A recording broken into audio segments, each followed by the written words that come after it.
السلام عليكم ورحمة الله وبركاته. ازيكم عاملين ايه؟ النهاردة هنعمل مع بعض وصفة هندية مميزة جدا جدا. هنعمل مع بعض برياني هندي زي ما انتم شايفين، ريحته تجنن وطعمه حلو جدا جدا. حقيقي وصفة مميزة جدا جدا ومشهورة جدا جدا في الهند، وتنفع جدا في العزومات الكبيرة. حقيقي وصفة مميزة قوي هتعجبكم ان شاء الله. بس قبل ما نبدأ الفيديو ما تنسوش اللايك والشير والاشتراك في القناة علشان توصلكم كل وصفاتنا. هنبدأ مع بعض الفيديو. اول خطوه هنبدا فيها طبعا التجهيز. هنبدا نجهز. معايا طبعا هنا، انا هعمل كيلو ارز بسمتي. الكيلو الارز بسمتي بياخد 6 بصلات كبار او 6 طماطمات. نقدر نضاعف الكميه او نقللها. انا طبعا مضاعفه الكميه علشان انا عامله عزومه، فانا مضاعفه الكميه. يعني هيبقى 12 طماطمايه و12 بصله. هقطعهم زي ما انتم شايفين بالطريقه دي.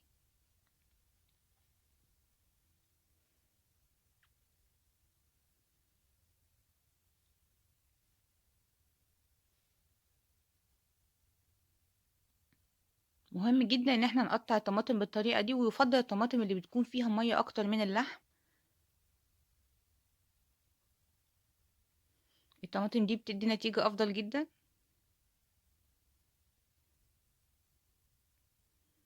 هقطع كل كمية الطماطم اللي معايا بنفس الطريقة دي زي ما انتم شايفين.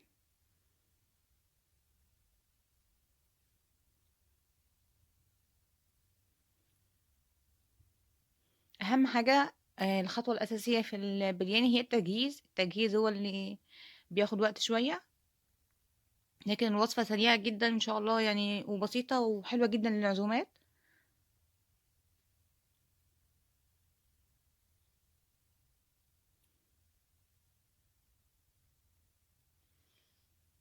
انا خلاص هخلص كل كمية الطماطم زي ما انتم شايفين. انا خلصت كل كمية الطماطم اللي معايا. هفضيها في طبق واشيلها في جنب، وهبدأ بعد كده اعمل البصل. زي ما انتم شايفين هقطع كمية البصل اللي معايا زي ما قلنا، هنضاعف الكمية. يعني هعمل 12 بصلة. هقطعها زي ما انتم شايفين جوانح صغيرة ورفيعة جدا بالطريقة دي.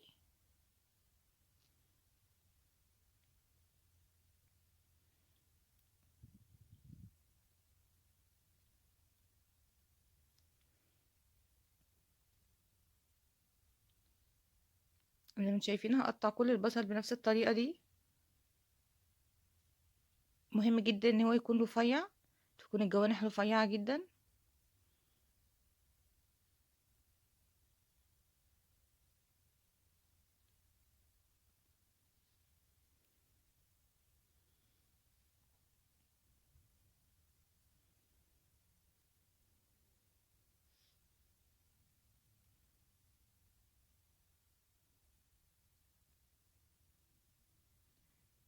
طبعا البرياني ممكن نعمله بالخضار، مش شرط فراخ.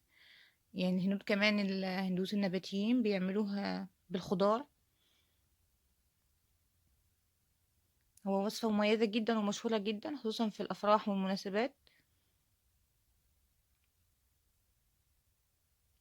يعني حاجة كده عاملة زي المحشي عندنا.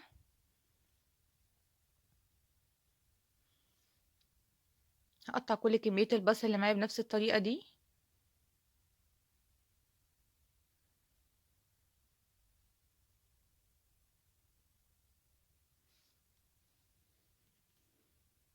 هي دي أصعب خطوة في الموضوع، تقطيع البصل.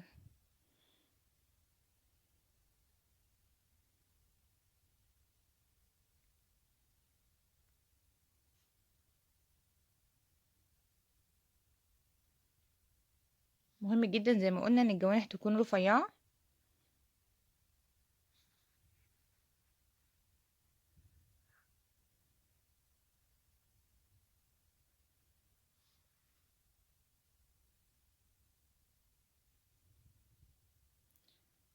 أنا خلاص خلصت كمية البصل اللي معايا، يعني بقى حاجات بسيطة.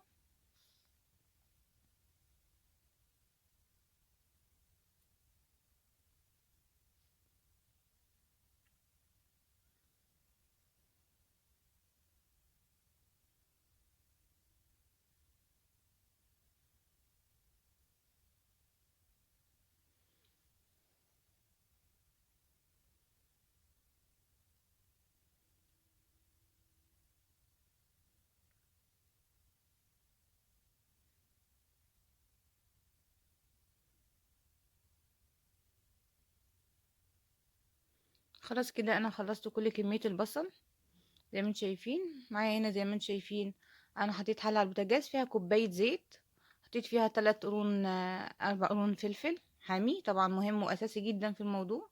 وحطيت توابل بقى، حطيت ورق لورا، حطيت قرنفل حصى، حطيت حبهان حصى، حطيت فلفل حصى زي ما انتم شايفين. وبعد كده نزلت كل كمية البصل وهقلبها كويس اوي واشوحها زي ما انتم شايفين كده.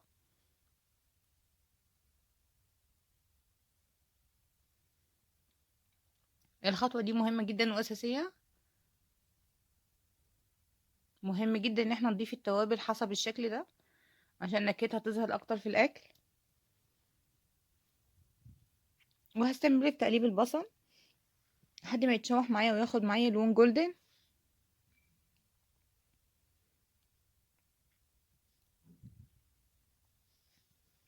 شايفين البصل خلاص لونه خلاص لونه بقى جولدن. وهضيف عليه نعناع اخضر،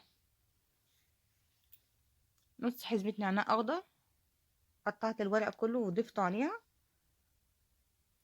وبشوحه زي ما انتم شايفين كده مع البصل.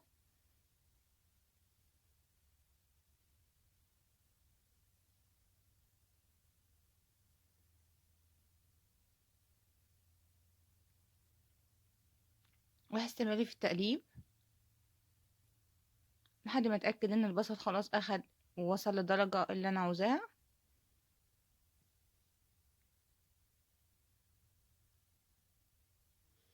وخلاص هبدأ اضيف الفراخ. انا مقطعه الفراخ 8 قطع، الفرخة مقطعاها 8 قطع. طبعا زي ما قلنا كيلو رز البسمتي بياخد كيلو جرام فرخة متقطعة، او ممكن نضيف فرختين حسب قدرتنا. بس طبعا هنزود معاها باقي المكونات التانية، الطماطم والبصل والحاجات دي. وهقلب زي ما انتم شايفين كده.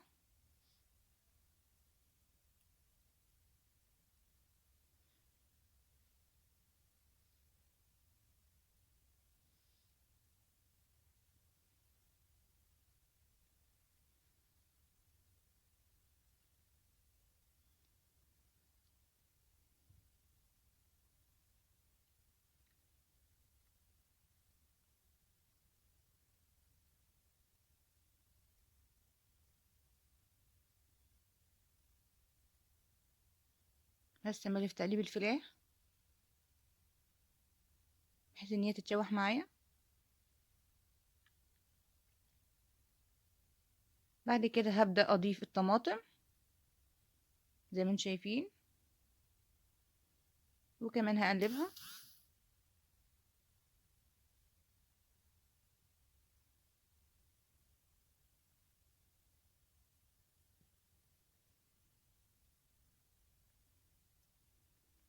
هضيف زي ما انتم شايفين 2 معلقة كبيرة توم مع مطحون معجون توم وجنزبيل. لو قلنا بيبقى موجود في الهايبر ماركتس الكبيرة، او مش موجود ممكن نبشر الجنزبيل والثوم ونهرسهم مع بعض. وهضيف التوابل زي ما انتم شايفين. هضيف معلقة كركم، معلقة شطة بودر، ملح وفلفل اسود وقرنفل مطحون مع قرفة، معلقة قرنفل مطحون مع قرفة. وطبعا هضيف عصير 2 ليمونة، عصير ليمونتين كبار او فنجان صغير عصير ليمون. وهضيف زي ما انتم شايفين طبعا الملح.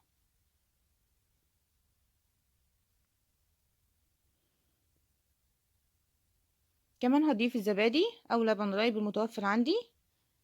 هضيف علبتين زبادي زي ما انتم شايفين.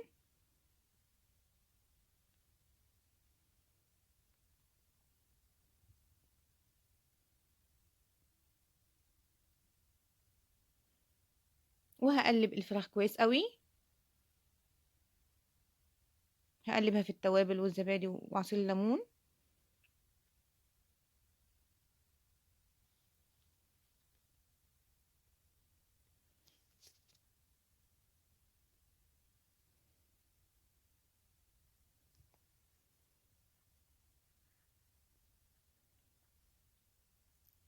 خلاص كده انا قلبتها، هغطي عليها وهسيبها تستوي شويه. بس هضيف لها بس كركم حسيت ان لونها فاتح شوية.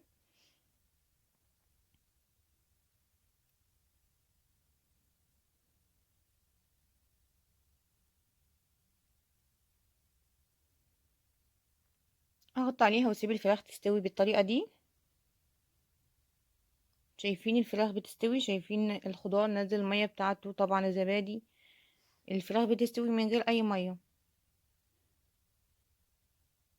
هقلبها وهتابعها كل شوية طبعا، واغطي عليها تاني. هي كده خلاص الفراخ استوت زي ما انتم شايفين.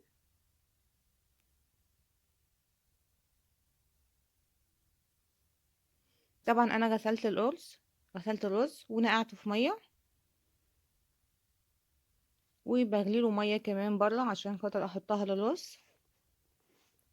المية طبعا اللي بنحتاجها، كوباية أرز بسمتي بتحتاج 2 كوب ماء. وبرضو لما نقلل في الرز وبعد كده لو احتاجنا ممكن في المية، وبعد كده لو احتاجنا ممكن نضيف. هو الرز البسمتي بياخد كده، كوباية رز بتاخد كوبايتين مية. وهبدأ أضيف الرز زي ما انتم شايفين. أنا صفيته من المية، هضيفه بالطريقة دي وهقلب.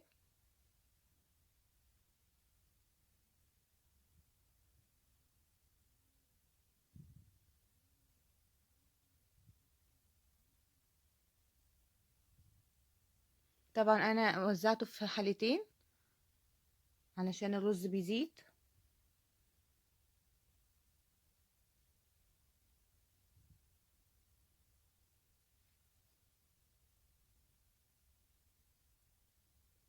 هضيف المية المغلية زي ما انتم شايفين.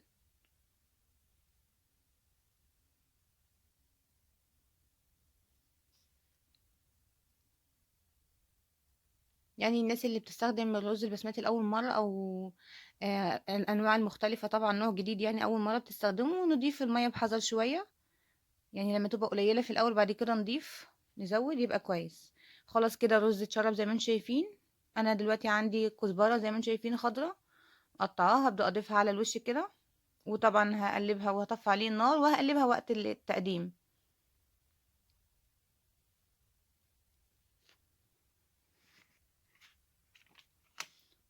ودي كانت وصفتنا زي ما انتم شايفين، ده البرياني الهندي. وصفة مميزة جدا وتنفع جدا للعزومات.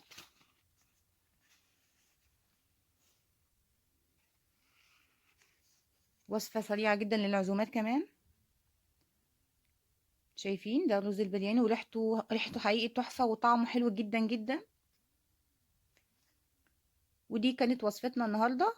جربوها ويا رب تعجبكم، ومستنية تعليقاتكم، وما تنسوش اللايك والشير والاشتراك في القناة وتفعيل زر الجرس ليصلكم كل جديد. وبالهنا والشفا.